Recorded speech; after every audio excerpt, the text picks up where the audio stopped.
세계 전사에 유례 없는 불패 신화를 이룩한 충무공 이순신은 정의, 창의, 책임 완수, 희생정신의 표본이 되는 위인입니다. 어린 시절의 이순신은 용감하고 통솔력이 뛰어나 마을 소년들에게 인기가 많은 대장이었고 강직한 성품의 그는 훗날 위기에서 나라를 구하는 성웅이 되었습니다. 28세에 처음 치른 무예시험 중 말에서 떨어진 이순신은 왼쪽 다리가 부러지는 부상을 입게 되는데 이를 바라보던 모든 사람들은 그가 죽었다 생각했지만 이순신은 한 발로 일어나 옆에 있는 나무 껍질을 벗겨 다리에 대고 걸어나와 주변 사람들을 깜짝 놀라게 했습니다. 그만큼 자립정신이 강한 이순신은 32살이라는 뒤늦은 나이에 북방의 말단 수비장교로 관직 생활을 시작하지만 그의 관직 생활은 그리 평탄하지 않았습니다. 군 생활이 수월하지가 않았습니다. 그래서 적절한 선에서 좀 불이하고 타협을 하고 하는 그런 성품이 아니다 보니까 이건 아니다 싶으면 이건 내가 보기엔 잘못한 부정이다 싶으면 절대 그러지도 않고 그분도 스스로도 일곡수행 같은 자기 친척이 있어도 그런 자기의 빨리 진급이라든지 요즘 같으면 뭐 기자님도 상상이 되죠.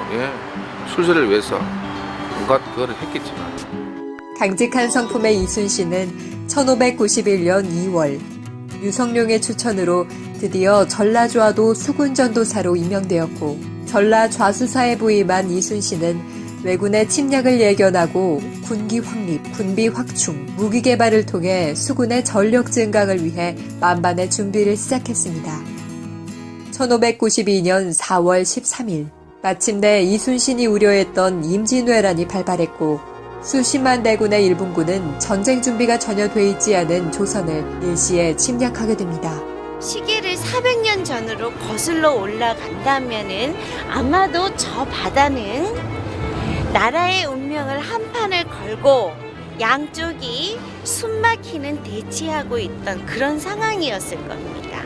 그래서 저 한산도 앞으로 이어지는 바다를 가운데 두고 동쪽에는 일본 외선들이 그리고 서쪽에는 이순신 함대가 바로 대치하고 있는 상황이었을 겁니다.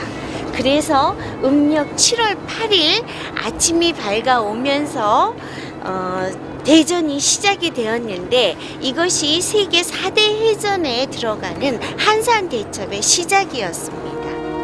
임진왜란의 전세를 바꾸게 한 1592년 7월 8일의 한산도 해전은 세계 4대 해전으로 꼽힐 정도로 유명한 해전이었습니다. 당시 73척의 외선이 정박해 있던 견내량은 지형이 복잡하고 좁아서 아군에게 불리한 장소였는데 이순신 장군은 이 점을 간파하고 적선을 한반도의 넓은 바다로 유인해 무방비 상태의 적을 하객진법으로 집중 공격함으로 대승을 거두게 됐습니다. 여기에서 이순신 함대는 유인 작전을 펼치게 됩니다. 그래서 거제 대교가 놓여져 있는 곳이 예전에는 견내량이라고 불렸던 곳인데 거기에 먼저 대여섯 척이 가가지고 유인 작전을 펼치게 되는데 대포를 쏘고 후퇴하고 대포를 쏘고 후퇴하고 이러면서 대함대가 일본 함대가 계속 추격을 하면서 쫓아오게 했던 거죠. 그래 한산도 앞바다에 마지막 순간까지 기다리고 있던 이순신 장군님의 새로운 명령이 떨어집니다. 전 함대 진을 바꾸어라. 하객진을 펼쳐라. 그리고 적의 대장선을 먼저 공략하기로 합니다. 학이 양 날개를 펴듯 적을 포위하는 하객진법은 한 곳에 포위된 적의 함대에 화력을 집중시킬 수 있었기 때문에 그 위력은 대단했습니다. 동서양의 해전 연구가들은 시대를 초월해 이순신 장군의 뛰어난 해전술을 칭찬하고 연구하고 있으며 현대 해군의 주요 전술로 계승하고 있습니다.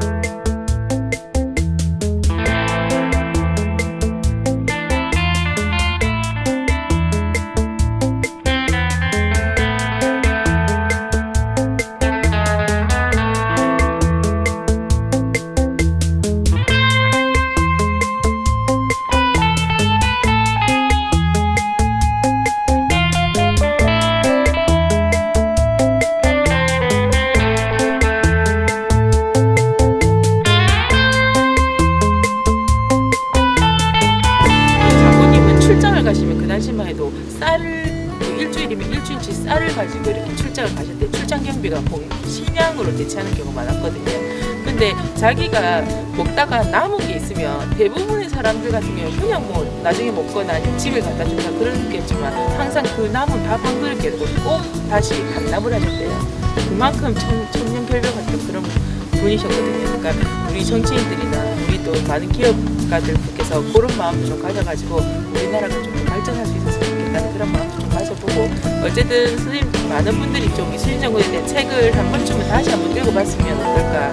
그분의 마음과 요즘 우리가 좀 많이 힘드니까 좋다, 그런 마음을 보면서 우리가 좀 힘을 좀 가졌으면 좋겠다는 생각이 드네요. 정의, 창의, 책임완수, 희생정신을 몸소 실천하며 어려움에도 굴하지 않고 실천적인 나라 사랑의 삶을 보여주었던 성웅 이순신. 자신과 나라의 역경을 극복한 진정한 명장입니다.